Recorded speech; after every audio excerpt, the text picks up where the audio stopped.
Tales from Shakespeare by Charles and Mary Lamb, originally published in England in 1807.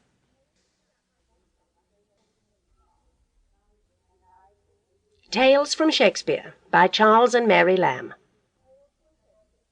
Contents. Preface.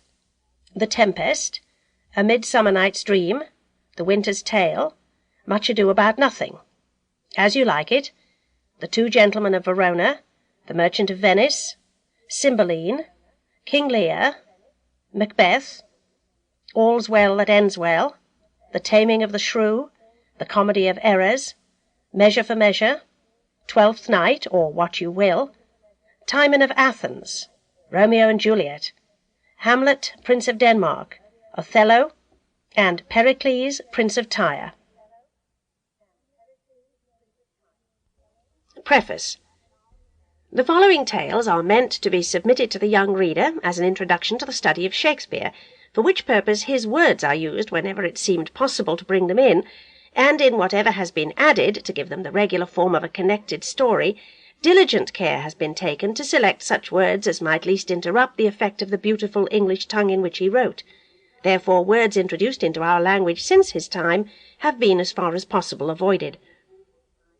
In those tales which have been taken from the tragedies, the young readers will perceive, when they come to see the source from which these stories are derived, that Shakespeare's own words, with little alteration, recur very frequently in the narrative as well as in the dialogue.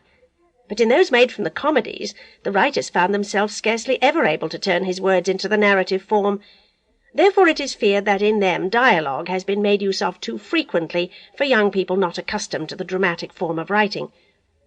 But this fault, if it be a fault, has been caused by an earnest wish to give as much of Shakespeare's own words as possible, and if the he said and she said, the question and the reply, should sometimes seem tedious to their young ears, they must pardon it, because it was the only way in which could be given to them a few hints and little foretastes of the great pleasure which awaits them in their elder years, when they come to the rich treasures from which these small and valueless coins are extracted, pretending to no other merit than as faint and imperfect stamps of Shakespeare's matchless image.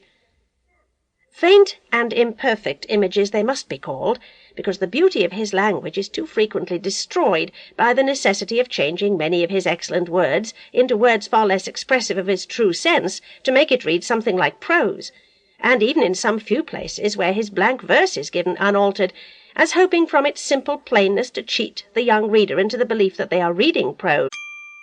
Sample complete. Ready to continue?